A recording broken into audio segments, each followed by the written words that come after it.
Amen.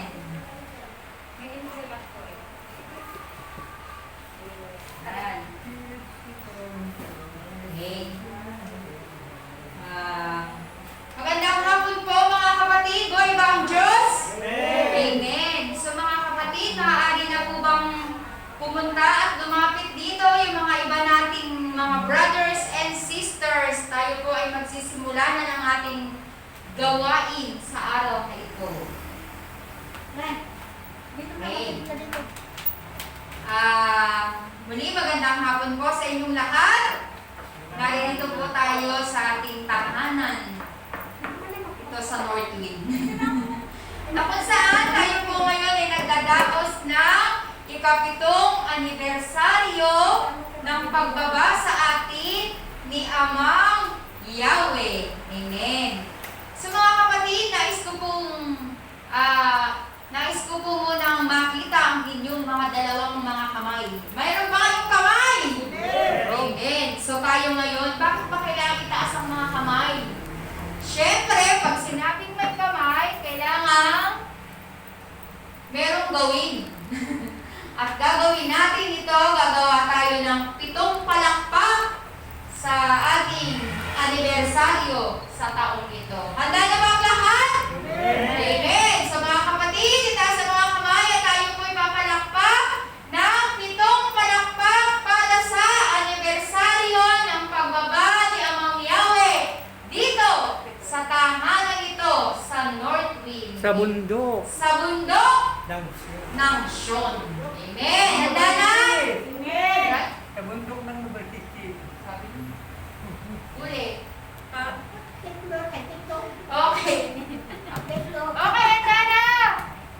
Game! 1, 2, 3, 4, 5, 6, 7! Happy anniversary! Yan. Mabot tayo ng 7 taon. Amen ba? So mga kapatid, tayo po ay naririto sa araw na ito upang itaos ang ating family CLSS. Meron po tayong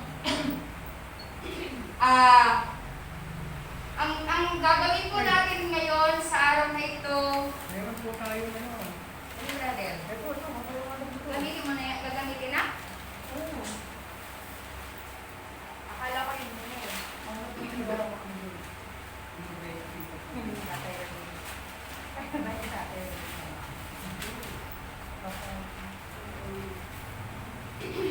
Ayan o. Mapahawak mo dito. Pagkahawak. Adita Brad. Yan. Hindi yung ganyan. Ang paghawak. Pag- Kanya, dalawang kamay. Baba ko din. Lumapit kayo dito. Yan. Yan. Okay. Bata. Gwapo ng tagahawak natin, no? Batang-bata pa. Tayo po ngayon ay nagdalaos ng ating family CLSS na kung saan tayo po ay merong part 1. Ito po yung ating gagawin sa araw na ito. Part 1. Papaliwanag mo. Wait lang. Yung part 1, 1, 2, 3. Family. Pag sinabing pamilya, yung nasasakupan, yung pinamamahalaan sa inyong tahanan o ito yung mga pamilya. Pag sinabing pamilya, naririto yung mga auntie, una nanay, tatay, lola, lolo, kapatid, diba? Kuya, ate, mga pamangkin, mga pamilya. Pag sinabing pamilya, ito yung iyong angkan o ito yung iyong kasama sa isang bahay o sa isang parang katulad namin doon. 10 pound kami. Lahat kami doon ay isang kapamilya o isang sambahayan ng pamilya, di ba? Na kung saan napakahalaga na ang isang pamilya ay nagkakatipon sa isang gawain sapagkat batid nga natin na sa panahong ito napakarami na sa ating pamilya, kahit mismo sa ating pamilya o sa loob ng ating tahanan, nagkukulang na sa paggalang sa isa't isa. Amen ba? Minsan, nandoon na ang nanay, kapantay na lang ng anak. So, kaya tayo ay magdaraos ng ganitong ganitong panayam or ganitong gawain, seminar upang mabuksan yung ating mga isipan, upang buksan ang ating puso na napakahalaga pala na sa isang tahanan ay laging dapat naroroon o mataniman ng salita ng Diyos. O mapag-aralan. Mapag-aralan ang salita ng Kasi Diyos. ang layunin ay isang maikling pag-aaral para sa pamilya. Seminar para sa pamilya. Yan. Sakto. At Catholic, wag po nating iisipin mga kapatid na kapag nakasulat dito ay Catholic, ibig sabihin ito pong gawain ito ay para sa mga Katoliko lang. Hindi po. Ang gawain po ito ay bukas sa lahat. No? Kaya lang po, ito po kasing gawain ito ay isang Katolikong gawain. Pinamamahalaan ng mga Katoliko. Pinamamahalaan ng mga Katoliko. Kaya po, wag po tayong magkamali na pag nakita Na may natin turong Katoliko. Na may turong Katoliko. na may turong Katoliko, na kahit iba po yung ating relihiyon, ito pong ginagawa natin ay bukas sa lahat. Wala po tayong gagawing tawag doon ng convert. Diba? Ang mahalaga po, tayo po ay nagdadaos ng isang maikling seminar. Life in the Spirit. Life in the Spirit. Buhay, brother, sa Espiritu.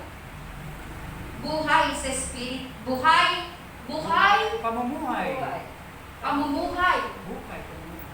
Buhay sa Espiritu o pamumuhay sa Espiritu. Pamumuhay sa Espiritu. Kasi nga, mga kapatid, meron tayong tinatawag na katawan, kaluluwa, at espiritu.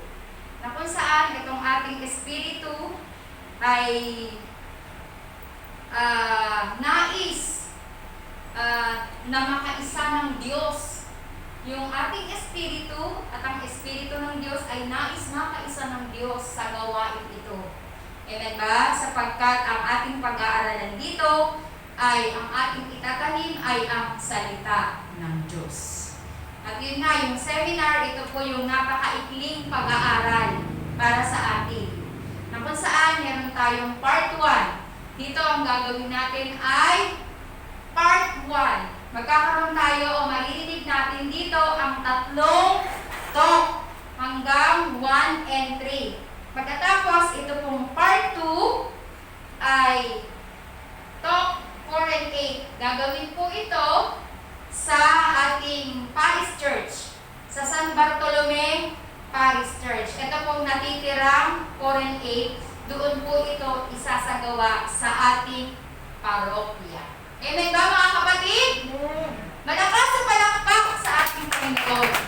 Kaya ito po dito sa Deuteronomeo 6:1-9, sabi nga ang gawain na ito ay pangpamilya sapagkat nais ng Diyos na itanim sa ating lahat na merong Diyos na dapat ibigin, sambahin. Merong Diyos na makapangyarihan sa lahat, Diyos amang Yahweh, na dapat nating purihin sa ating buhay, na dapat nating papaghariin sa ating buhay. Kaya nga sabi niya, iibigin natin ang Diyos ng buong puso, buong kaluluwa, at ng buong lakas. At sabi nga, ito daw ay ating pagnilayan sa ating buhay. Isuot daw natin sa ating mga braso o itatak natin sa ating mga puso yung kanyang itinuturo. Sapagkat napakahalaga na tayo ay mayroong isang pamilya na buo at napakasarap tingnan na meron tayong isang pamilya buo na magpupuri sa Diyos, na makapangyarihan sa lahat, magpupuri sa na ang bawat isa ay naroroon ang paggalang sa isa't isa. Amen ba? Malakas sa panakpak sa ating Panginoon. So mga kapatid, naunawaan na po natin ang Family CLSS, Catholic Life in the Spirit Seminar. Okay, maraming salamat po, Tatay Rudy. Pwede na po kayong... Kala ko hanggang hapon mo. Hindi po. Hindi, naghahanda mo. Kung makakatagal ko ito, tatagal ko ito. Hindi po. Sasabihin nyo na po pagpagod na para pa rin ring. Brad. O, ngayon, Hindi, handa na kaya. ba kami, mga kapatid? Magaan lang to eh. Handa na ba kayong pakinggan ang unang magpapalayang? Amen. Amen. So, hindi ko na patatagalin sapagkat ang oras ay tumatakbo. Kailangang habulin. Hindi. Kaya mga kapatid, ibibigay ko na po sa inyo ang magpapahayag ng unang kapahayagan, unang talk. Sabi nga, God's love. Walang iba ang ating kapatid, Brother Sander. Malakas sa palakpak!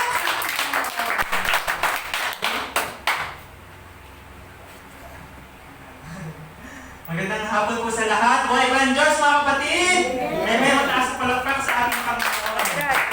Ngayon po, syempre, bago ang lahat, gusto ko po muna mag-share para kumbaga parang muna, meron tayong pagsaluhan, no? Kumbaga, reminiscing sa mga nangyari noon. Kaya nag-celebrate tayo ngayon ng 7th year anniversary ng pagbaba sa tahanan ito. Una sa lahat, i-share ko muna yung mga nangyari bago natin i-topic yung God's love. Para meron tayong, kumbaga, parang may paghugutan tayo ng lakas ng loob. Bago po ang lahat, ito nga po yung di ba tayo nga po, sa seminar dito pa sa Northfield sa basketball court. 2012, nung nakagraduate po ako, sumami po yung siya po yung naghikayat sa akin para mapalapit ako sa gawain na ito. Tapos po, ayun na nga po, nung pag-graduate ko, parang nagtuloy-tuloy na kumbaga yun na po pala yung simula ng simula na kumbaga yung pagsama ko sa gawain, kilala sa mga elders. Noong time na yun, wala pa yung mga kabataan, hindi pa ganun kumbaga hindi pa nag-graduate. Pero yun na nga, nagtuloy-tuloy, nag-aari ng gawain, hanggang sa dumating din ang panahon na, syempre, panahon tayo na nalalamig tayo. May time na naliligaw din tayo. Tapos nung 2012, medyo naging parang nag-lido-lido ng konti. Tapos yun nga, dumating na yung April, nung time nila, nung ibang mga youths na biyan, ganyan.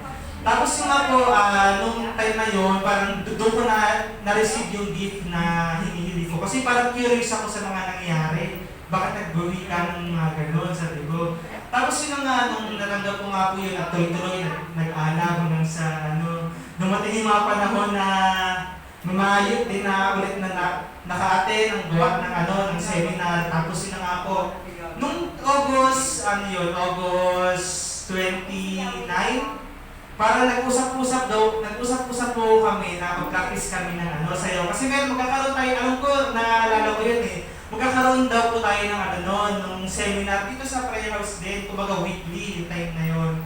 Tapos yun nga, nag-practice kami, nang humahawak sa amin, ibang elder pa.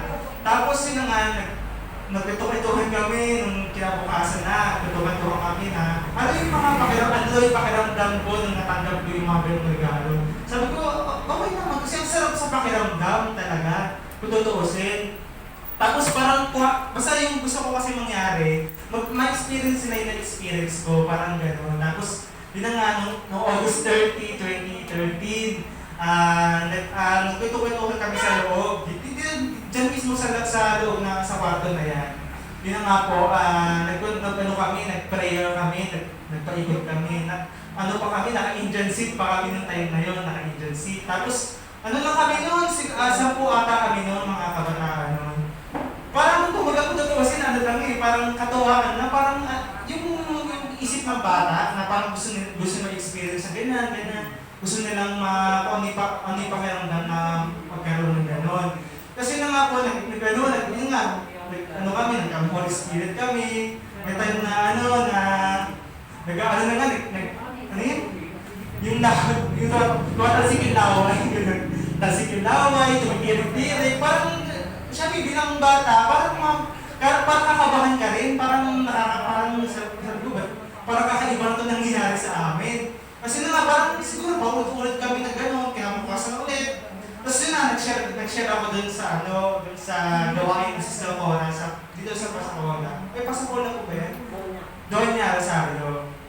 Nag-share po ako doon na yun nga, nagkaroon ng mga kay brother. Noong una tayo, parang nag-usap-usap pa nga kami na huwag namin muna sabihin kasi baka may pagalitan kami ni brother pagalitan kami ng ibang elder. Pero yun nga, parang siguro yun na yung time na parang yun ang kumaga, doon pala may mangyayari, kumaga parang hinanda kami sa mangyayari ng August 31. Parang kumbaga nakaka-touch kasi parang ang daming pwedeng gawa ng ganun. Bakit yung mga kabataan pa? Di ba nung naalala ko lang kasi parang sobrang bait ng Panginoon, parang sino ba naman tayo para kausapin yan, di ba? Parang sobrang nating makasalanan, sobrang tayong maraming mga nagagawang hindi maganda. Pero ang bait na kasi kumbaga, pina-experience niya yung kung paano kakausapin, kung ano yung ginawa kay Nebuchadnezzar, kung anong ginawa kay Moises, kung anong ginawa sa mga alagad, doon kausapin ka na ako ito, ang iyong Panginoon. Kumbaga parang doon yung breakthrough na siya sabi, parang umano sa isipan mo na talagang buhay ang Diyos. Talagang buhay yung Panginoon na talagang, yung gusto pag-usahan natin sa topic natin ngayon, ng God's love. Parang i-connect ko lang doon sa nangyari noon, sa topic natin ngayon. Sabi po dito, ang unang tanong, at ito po, idadako na po tayo sa pag-share ng pag-ibig ng Diyos, ng God's love. Bakit iniibig natin ang Diyos? Yung unang tanong sa topic natin ngayon. Kasi, bakit nga ba natin iniibig ang Diyos? Ang sagot ng Diyos isa lang dahil inibig na tayo. Yun lang naman talaga yung pinupunto ng tanong na yun. Bakit nga ba natin iniibig ang Diyos? Dahil inibig na tayo Hindi siya nag-alinlangan, hindi siya nagdalawang isip para ibigin tayo. Kasi siya mismo yung yung lumikha sa atin. Parang parang bilang isang mga magulang, di ba? Kahit gaano ka pasawa yung anak na, daming ginawang hindi maganda, pero talagang doon yung puso ng isang magulang na talagang uunawain ka na kahit gaano ka pa pasaway, kahit gaano ka pa hindi magandang tao sa paningin ng iba, pero sa paningin ng magulang, wala siyang hindi siya nag-aalinlangan para ibigin ka. Yun po yung unang pinupunto sa tanong na yun, bakit iniibig natin ang Diyos? Kasi iniibig na tayo hindi siya nag-aalinlangan na ibigin na tayo dahil siya mismo lumikha sa atin. Yun na nga po, yung pangalawang tanong naman po, buo ba ang iyong pag-ibig? Ang dalawang pinakamahalagang utos, buo nga ba ang ating pag-ibig sa ating Panginoon, mga kapatid? Amen. Kasi nga, kung hindi buo ang pag-ibig natin kundi buo ang pag-ibig natin, mula tayo dito sa gawain na ito hindi tayo makikinig ng salita na. Kasi ang daming tao na sasanlibutan sa paligid, sa kung saan-saan. Pero, bakit sa pagdating sa gawain ng Diyos, parang kumbaga konti yung nakikinig, konti yung lumalapit, konti yung parang interesado sa pakikinig ng salita ng Diyos. Dahil kumbaga, yung mga pinili talaga. Kasi ang Diyos, pumipili yan kumbaga, humihirag siya kung sino talaga yung para sa Kanya. Kasi darating talaga yung panahon na sasalain gawa yung sa kaliwa, sa kanan, ganyan. Tapos po, ito po, ayon po sa Marcos 12:28, ang pagbasa po dito, ang kanilang pagkatalo ay narinig ng isa sa mga tagapagturo ng kautusan na naroon. Nakita niyang mahusay ang pagkasagot ni Jesus sa mga Saduseyo, kaya siya naman ang lumapit upang magtanong, alin po ba ang pinakamahalagang utos? Sumagot si Jesus, ito ang pinakamahalagang utos. Pakinggan mo, Israel, ang Panginoon na ating Diyos. Siya lamang ang Panginoon. Ibigin mo ang Panginoon mong Diyos ng buong puso. Yun nga po yung unang tanong kanina, di ba? Di ba po, sabi po kanina, bakit iniibig natin ng Diyos? Ang utos mismo ng Panginoon, ibigin mo ang Panginoon mong Diyos ng buong puso. Dahil, yun na nga, ayun sinabi ko kanina, dahil inibig na tayo kumbaga hindi natin tinignan yung mga kasalanan natin, hindi natin tinignan yung mga pagkamali natin, kundi talagang buong puso na tayo inibig kasi siya mismo yung pag-ibig. Kasi kung tutuusin, kumbaga, hindi naman talaga tayo karapat-dapat na ibigin, di ba po, mga kapatid?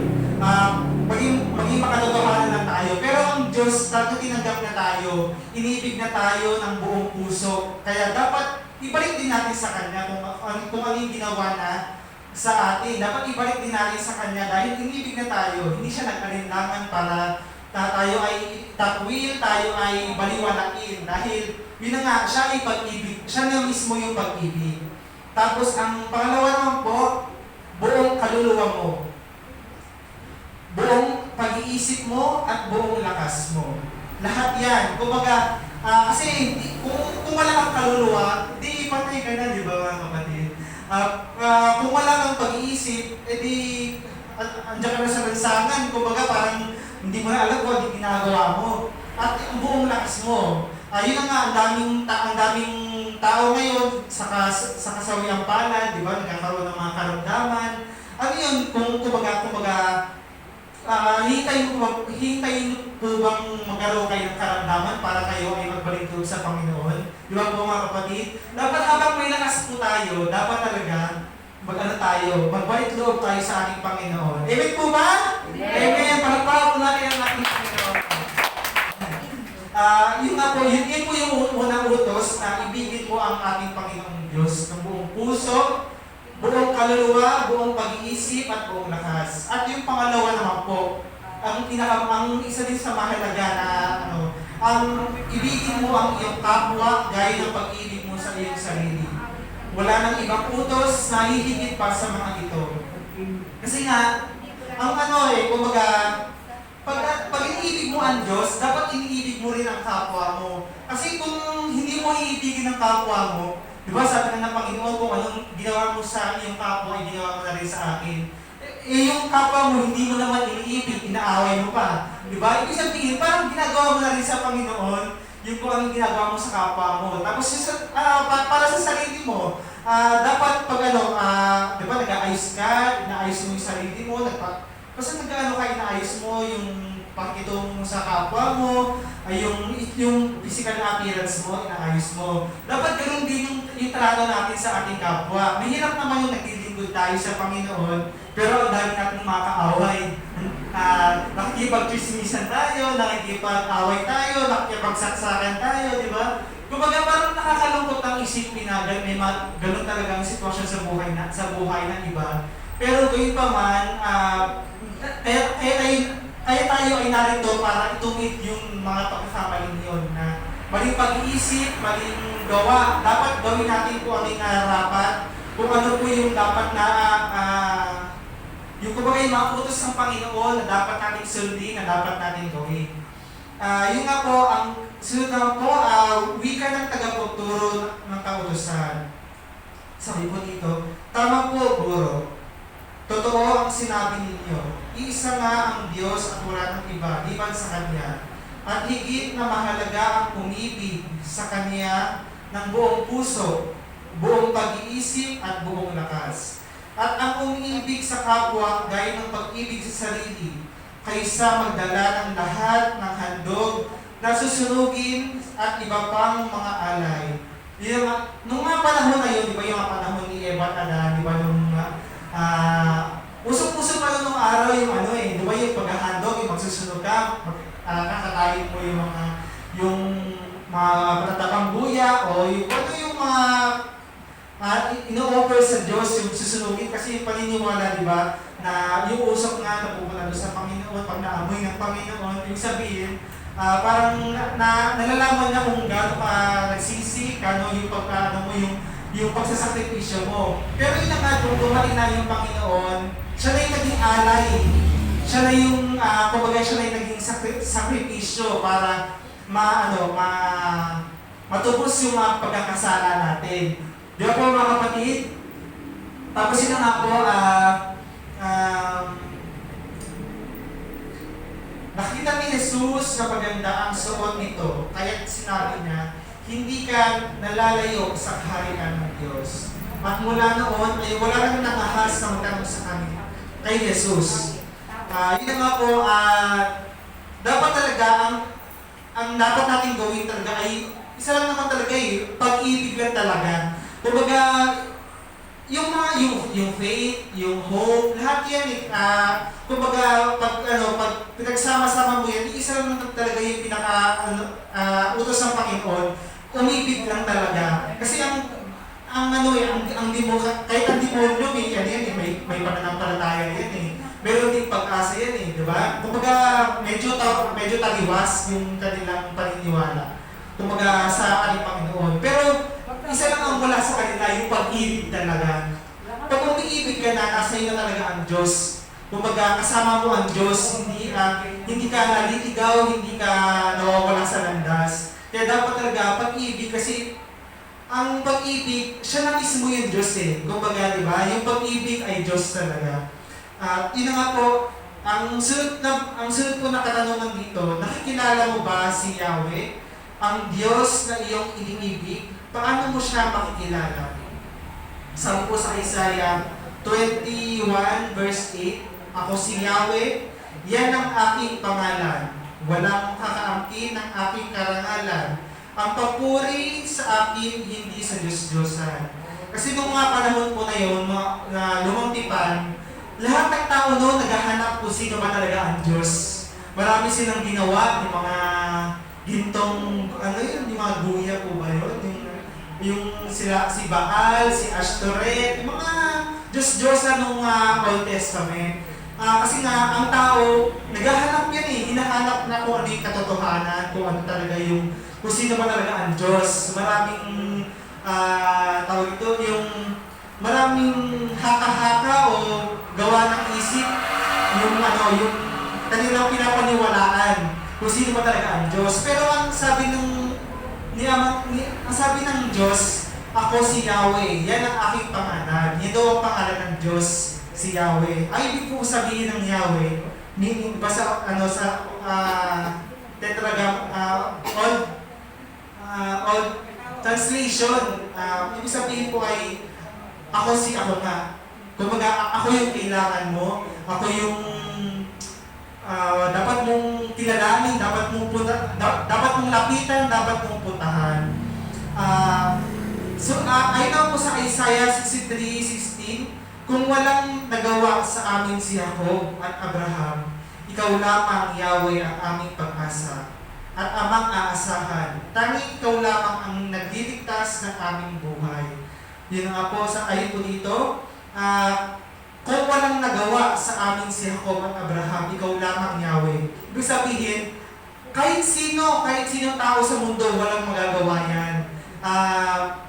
Tanging ang Diyos lang ang makakagawa ng lahat. Di ba po, ayon po sa sinabi ng anghel kay Mama Mary, nung dinalaw na si Mama Mary, ng anghel Gabriel, sabi na, walang imposible sa Diyos. Lahat kaya nang gawin. Yung di ba po, yung dagat na, kaya nang hatiin di ba po? Kaya na bumuhay ng patay. Yung pa kayang kausapin tayo, di ba? Kumbaga, simpleng gawa lang yan ng Diyos, yung kausapin tayo. Hindi yan malabong mangyari dahil, kasi nung Old Testament, nagawa na yan kay Eva at Adan, kay Moses, kay Abraham. Kaya nang kausapin, tayo pa kaya sa panahon natin ngayon. Kaya, ayun nga po, isang karangalan po bilang tao na tayo ay kausapin ng Diyos. Ayun naman po sa Isaiah 52, kaya darating ang araw, malalaman ninyong ako ang Diyos na nagsalita sa inyo. Ang bigat po mga kapatid, di ba po? Sabi na, kaya darating ang araw, malalaman ninyong ako ang Diyos na nagsalita sa inyo. Ibig sabihin, nagsalita ang Diyos. Kumbaga, hindi siya pipi. Lahat naman talaga kaya nang gawin kaya nang hatiin yung dagat, kaya nang bumuhay ng patay, kaya nang huwag masunog yung tao dun sa apoy, po, lahat kaya nang gawin, yung pa kaya kausapin. sobrang dali lang naman kausapin, di ba po? Kaya, kung nag-aalin lang tayo na ang Diyos ay nakakapagsalita, magnilay-nilay tayo dahil ang Diyos natin ay buhay, hindi siya pipi, hindi siya may kapansanan para hindi na magawa yun. Kaya, yun nga po, ang sunod naman po na katanungan, paano mo ilalarawan ang pag-ibig ng Diyos na si Yahweh? Ayon po doon sa John 3:16, sapagkat gayon na lamang ang pag-ibig ng Diyos sa isang katauhan. Kaya ibinigay niya ang kanyang kaisa-isang anak, upang ang sino mang sumampalataya sa Kanya ay hindi mapahamak, kundi magkaroon ng buhay na walang hanggan. Yun nga po, kumbaga doon na nagsimula yung pagdating ng ating Panginoon, yung kaligtasan na hinahangad ng mga sinauna pang mga banal, sila Abraham, sila Moses, sila Isaiah, mga propeta noon. Ito yung pinakahihintay nila. Maraming naghangad nung panahon na yun. Pero napakapalad ng mga tao sa panahon ng Panginoong Jesus na yun nga, nakapiling nila ang Panginoon. Kasi kapag nakapiling mo na ang Panginoon, nakapiling mo na rin ang Diyos. Di ba po mga kapatid? Amen? Palakpakan po natin ang ating Panginoon. Yun nga po, paano mo ilalarawan ang pag-ibig ng Diyos sa si Jesus? Yun nga, ayun dito sa John 3:16, parang ito lang po yun eh. I-share ko lang po sa inyo yung isang kwento po na yun nga po, ayun po doon sa pagbasa, parang connected sila sa pagbasa, sample lang po. Kumbaga, merong isang, yun nga po, ewan ko po kung naalala na po yung kwento ko ngayon na sa isang tren, sobrang ang daming nakasakay sa isang tren, kumbaga crowded yung tren. Tapos yun nga po, habang bumabiyahin sila, parang yung driver ng tren, parang nagpanic na siya kasi nga, yung pala, na-discover nila na meron palang, may hati, kumbaga may sira yung riles. Kumbaga parang naiisip nung nag-drive na, yung mismong nag-ano ng tren, yung nag-drive ng tren, naisip na parang maaaring mapatay sila lahat doon sa magiging disgrasya na yung nangyari sa kanila. Tapos meron doon pag-ama na naglalakad. Kumbaga, diba, yung tren, kailangan talaga, yung riles niya, straight lahat, yung dalawa na yun, hindi pwedeng may uwang, hindi pwedeng may putol, ganyan. May putol doon sa isang side ng riles. Ngayon, habang tumatakbo ng mabilis yung tren, maaari silang mapahamak lahat, silang lahat na nakasakay doon sa tren. Tapos yun nga, ang naisip nung tatay, wala na silang magawa kasi parang emergency na eh. Kumbaga hindi na nila alam ang gagawin nila. Ang ginawa ng tatay, alam na po ginawa ng tatay, yung anak nila pinahiga na doon sa may riles, di ba yung riles dapat diretso yung dalawa. May putol doon. Kailangan lagyan ng bakal yun, kumbaga kailangan lagyan para hindi matilampon yung mismong tren na puro tao ang laman. Ginawa nung tatay, yung anak na inilagay na doon sa mismong riles para wag lang matilampon yung napakaraming tao. Kumbaga, yung sa kwentong yun, para naglalarawan ng pag-ibig ng Diyos sa atin. Yung nga po, yung inialay na yung kanyang sariling anak para wag mapahamak yung napakaraming tao doon sa tren. Kasi wala malapit na dumating yung tren, pwede nang mamatay lahat ng tao doon na nakasakay kasi pwedeng tumilapon, pwedeng sumabog. Parang yun yung pagbasa doon sa John 3:16 na inialay ng ama yung kanyang anak para mailigtas yung napakaraming tao na pwedeng mapahamak. Yun nga po yung sa paglalarawan ng pag-ibig ng Diyos.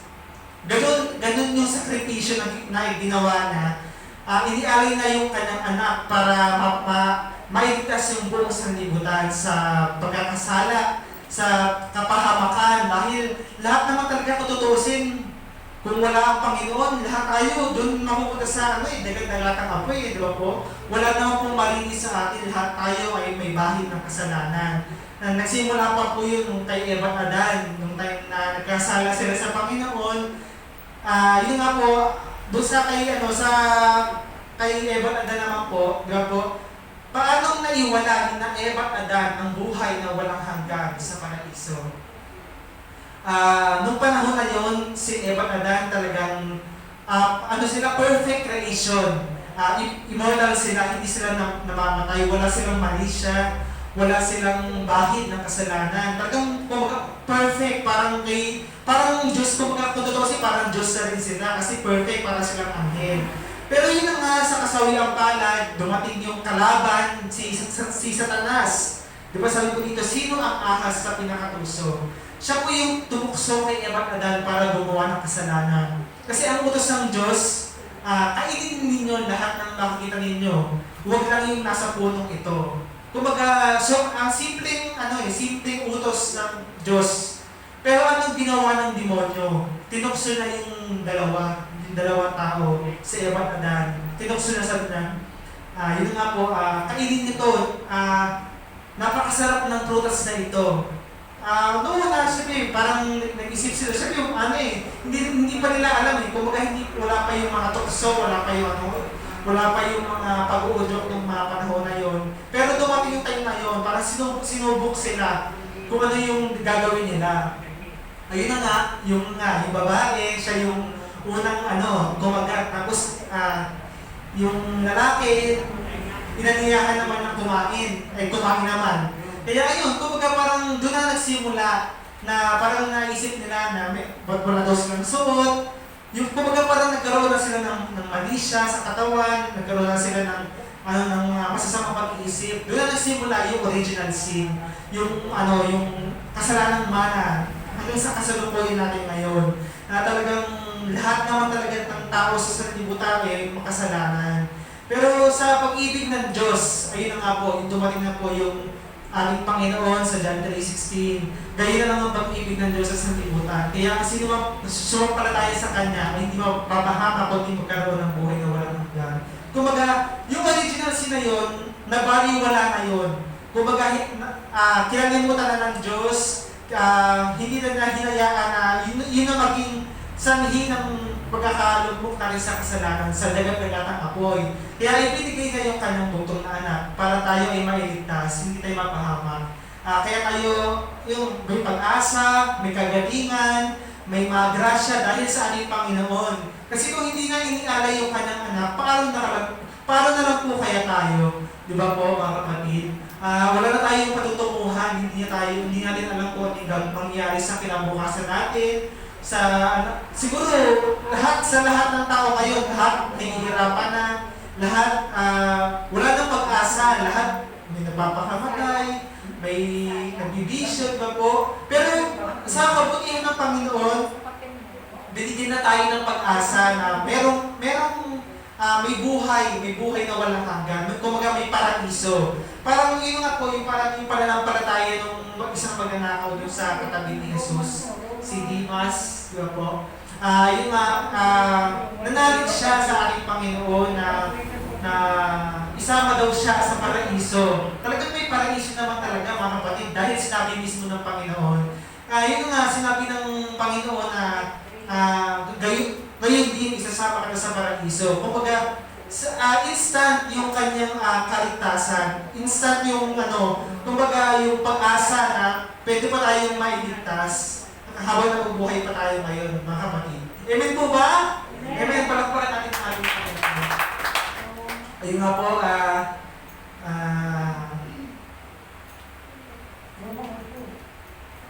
sino nga po ang ahas sa pinakatuso? Ang lihim na kaaway si Satanas o Lucifer, ang kalaban ng Diyos na may nais na wasakin ng lahat ng mga nilikha ng Diyos. Tinatawag din si Satanas bilang ang isang masama, ang prinsipe ng mundong ito, ng lupa, ng daigdig, na kinaroroonan ng mga tao, at bilang ang Diyos ng kapanahunan ito. Nakakalungkot mga kapatid, di ba po? Diyos ng kapanahunan ito. Ibig sabihin, kasi ang mundo ngayon, nababalot na talaga ng kadiliman. Parang ito, parang nasa dito sa picture na to, nababalot talaga ng kadiliman ng sanlibutan dahil kaliwat kanan, may patayan, may nagbibisyo, may nagdodroga, lahat na ng kasamaan, kahalayan.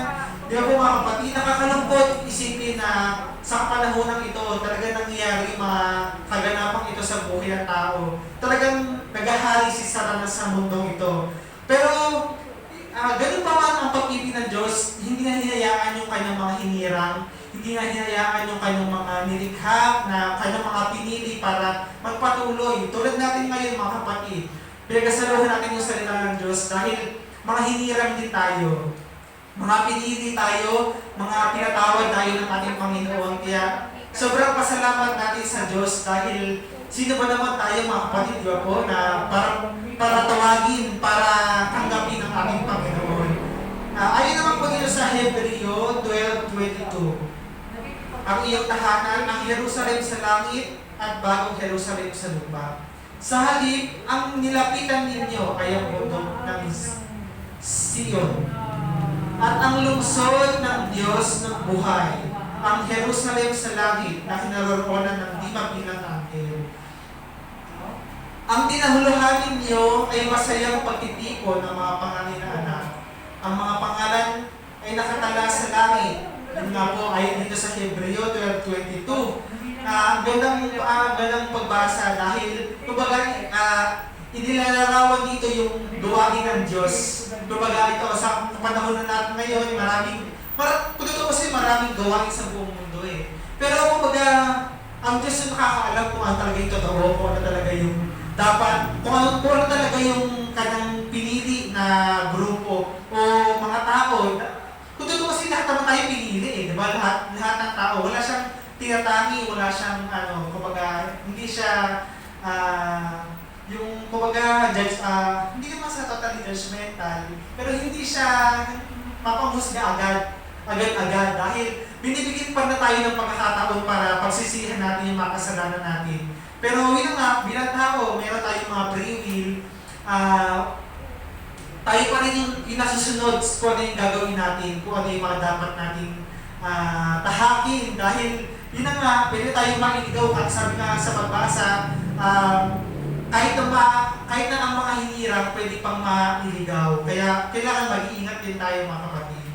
Yun nga po, ang dito dito yung pagtitipon ng mga pangalan na anak. Sino ba itong mga pangalan na anak? Yun yung mga hinirang, yun yung mga pinili ng Diyos. Hindi naman siya totally literal na pangalan na anak na unang pinanganak. Kumbaga dito yung mga pinili, yung mga hinirang. Tulad po natin ngayon, mga pinagtipon-tipon tayo ng Panginoon para gawin ng panganay na anak. Lahat naman talaga tayo eh. Tapos ay na po dito sa John 14:1, huwag mapagabag ang inyong kalooban. Sumampalataya kayo sa Diyos, sumampalataya din kayo sa akin. Sa buhay ng aking Ama ay maraming silid. Kung hindi ito totoo, sasabihin ko ba sa inyong pupunta ako roon upang ipaghanda ko kayo ng inyong matitirhan? At kapag ipaghanda ko na kayo ng matitirhan, ako'y babalik at isasama ko kayo upang kayo'y makapiling ko kung saan ako naroon. Ito na nga po yung pangako ng Panginoon na inihahanda na tayo sa maraming silid. Kumbaga, yung unang parang ginawa na kay Dimas, di ba po? Gayon din, isasama ka sa paraiso. Kumbaga, kung kay Dimas na nagawa yun, sa atin ba kaya na nagsusumikap na makasunod sa kalooban ng Diyos? Kaya talagang napakabait ng Panginoon dahil binibigyan na tayo ng pag-asa, binibigyan na tayo ng buhay para magpatuloy tayo sa pakikipaglaban sa buhay na ito dahil ang mundo ito punong-puno talaga ng kahirapan, punong-puno ng bighati, ng kadiliman. Pero sobrang bait ng Panginoon dahil siya ngayon naging liwanag natin para tayo ay hindi madiliman, hindi tayo mapahamak, mawalan ng pag-asa. Talagang napakabuti ng Panginoon. Ayon po sa Isaiah 65:17, ang sabi ni Yahweh, ako ay lilikha ng isang bagong lupa at bagong langit. Ang mga bakas ng nakaraan ay ganap ng malilimutan. Ito na nga po yung nangyayari ngayon sa panahon ngayon, sa mga huling araw. Talagang, di ba po yung bagong, kung may bagong Jerusalem, di ba mayroong luma? yung mga panahon ni panahon ng ating Panginoong Jesus, yung lumang Jerusalem, di ba po? Ngayon, dumating na yung bagong Jerusalem. Kumbaga, nakakausap natin ng Panginoon, harap-harapan, yung mga missionary, nakikita nila ang Panginoon. Nakikita nila yung kaliwanagan, yung hiwaga.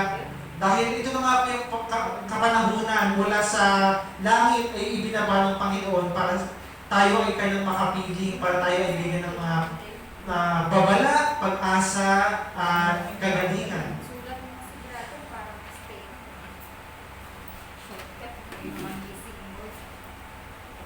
Ayon naman po sa Marcos 9:42, mabuti pa sa isang tao ang siya'y bitinan sa leeg ng isang malaking bilingang bato at itapon sa dagat kaysa maging sanhi ng pagkakasala ng isa sa maliliit na ito na nananalig sa akin. Yun nga po, ayon po doon sa Marcos na tinutukoy dito, yung pagkakasala ng mga tao na dapat talaga nating wakasan na, dapat nating putulin na dahil hindi ito nakakatulong para tayo ay mapunta sa kanyang kaharian. Dapat talaga ay maging mabuti tayong tao, mabuti tayong anak, mabuti tayong magulang, mabuti tayo sa ating kapwa dahil ito talaga yung nais ng Panginoon sa atin na maging mabuting tao tayo sa lipunan ito. Dahil ang mundo ay puno-puno na ng kasamaan, kaya dapat maging mabuti tayo sa lahat para kumbaga tayo yung maging liwanag sa ating dumalo yung grasya ng Diyos. Ayun lang po dito sa verse 43. Kung ang kamay mo ang mag-isanghin ng iyong pagkakasala, putulin mo ito. Hindi naman po ito literal na puputulin mo talaga yung kamay mo. Ibig sabihin po dito, putulin mo yung mga masasamang gawa, masasamang pita ng laman, masasamang hangarin, na hindi ito nakakatulong para tayo ay umunlad, maging kalugod-lugod sa harapan ng Panginoon. Dahil lahat tayo, haharap at haharap tayo sa ating Panginoon. Amen po ba? Malagpakan natin ang ating Panginoon. Na nga po, darating talaga ang araw na siguro yung isi-share ko sa inyo, yung mga nakikita ko, di ba? Yung isi-share ko na nakikita ko nga po yung trono ng Panginoon. Hindi lang naman ako yung mangyayari yung gano'n eh. Lahat talaga tayo ay haharap at haharap sa trono ng ating Diyos. Ito nga, minsan binata ko, sabi ko, naisip ko rin na parang nakakahiyang humarap sa Diyos. Kasi sobrang napakamakasalanan natin. Pero napakabait, napakabuti ng Diyos. Ayun talaga yung pag-ibig ng Diyos sa atin. Binibigyan na tayo ng pagkakataon habang humihinga pa tayo. Dahil sa panahon natin ngayon, ito nga po yung pandemic, maraming nawawalan ng pag-asa, maraming hindi gumagaling. Pero sobrang buti ng Diyos dahil binibigyan pa na tayo ng pagkakataon para makapaglikod sa Kanya. Para pag-aralan natin yung mga dapat natin gawin, aralin natin yung kanyang salita dahil ang salita na yung nagbibigay ng buhay sa atin. Yun nga po, ayun nga po ito sa verse 45. Kung ang paa mo ang naging sanhi ng pagkakasala, putulin mo ito, mabuti pa ang pumasok sa buhay na walang hanggan, na putol ang isang paa, kaysa may dalawang paa ng puta sa impyerno. Yun nga po, dapat talaga, yun kasi ito yung utos ng Panginoon na dapat natin putulin yung mga maling gawa, na dapat natin talikuran na yung mga maling paniniwala, mga maling gawa natin sa ating paligid, sa ating buhay. Dapat, kung ito yung inuutos ng Panginoon, yun dapat ang gagawin natin para tayo ay magtagumpay kasama ng ating Panginoon. Amen po ba? Pulapagan natin ang ating Panginoon. Ayun nga po. Sa 47 naman po, at kung ang isang mata mo ay maging sanhi ng iyong pagkakasala, tukilin mo ito. Mabuti pang pumasok ka sa kaharian ng Diyos. Iisa lang ang mata. Kaysa may dalawang mata, ngunit itatapon ka naman sa impyerno. Nakakalungkot naman po yung kung ganun, di ba po? Kailangan talaga natin, kung ano yung inuutos ng ating Panginoon, yun nga po yung tungkol sa mata, kailangan natin huwag tayo mapangmusga sa ating kapwa. Huwag tayo mapanghatol, huwag tayo maging mapanuri masyado. Kasi nga, kumbaga, ito yung kumbaga, nagkakasala, sa tingin pala nagkakasala ka na eh. Kaya dapat, ituwid po natin po ano yung dapat natin ituwid. Kasi nga, ito po yung panahon para tayo ay magsisi na tayo ay magbalindog na sa ating Panginoon dahil darating ang araw talaga, lahat tayo ay haharap sa sa hukuman ng ating Panginoon. Sa pagdating naman po, sapagkat ang bawat isa ay dadalisayin sa apoy. Yung nga po, tinutukoy dito yung purgatory kasi pagdadalisin daw sa apoy, kumbaga lahat naman yung hindi nakapagsisi yung bago sila mamatay. Siguro po, dumadaan sila sa pagdadalisin ng apoy, pero may pag-asa pa rin na mapunta sa kaharian. Kumbaga, kailangan lang nilang danasin kumbaga, hindi naman totally kaparusahan, pero parang, parang pagsasala sa kanila, parang pagdadalisin sa kanila, pagpupurga sa kanilang mga kasalanan ng nabubuhay pa. Kaya, pero may pag-asa pa rin. Ang nakakalungkot lang yung mga napunta sa impyerno dahil hindi sila, nung mga panahon na nabubuhay sila, hindi sila nakapagsisi. Patuloy sa paggawa ng masama, patuloy sa pag-abuso ng kanilang mga sarili. Nakakalungkot isipin na may ganung pangyayari sa buhay ng tao. Pero kaya tayo narito para tayo ay tumulong sa mga tao na nahihirapan, sa mga nasa purgatorio. Kaya po tayo nag-rosary, di ba po? Kaya sobrang bait ng Diyos, sobrang napakalaki ng pag-ibig na sa bawat isa sa atin dahil ginagawa na ito para tayo ay ituwid, para tayo ay mahugasan sa ating pinakasala. Ito nga po,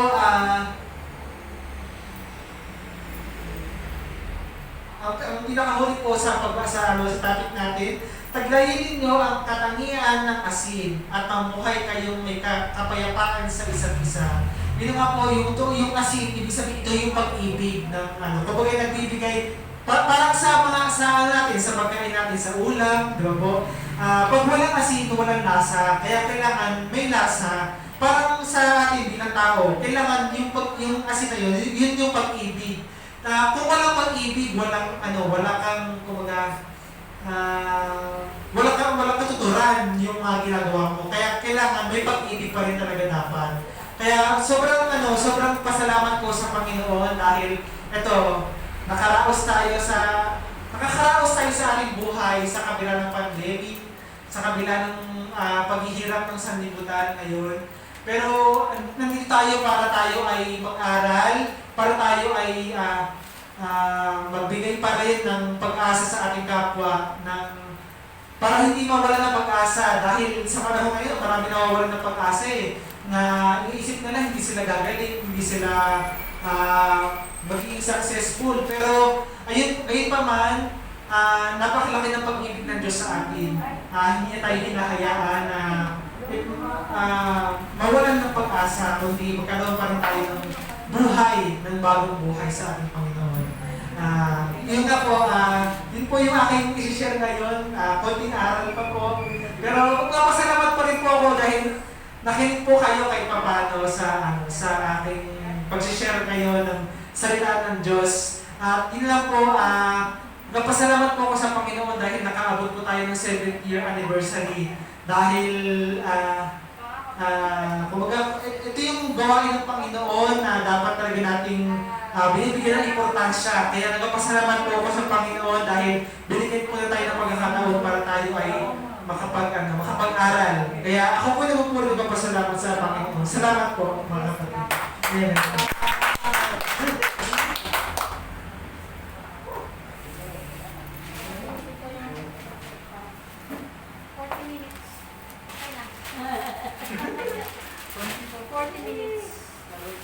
Dapat naglusulan niya kami.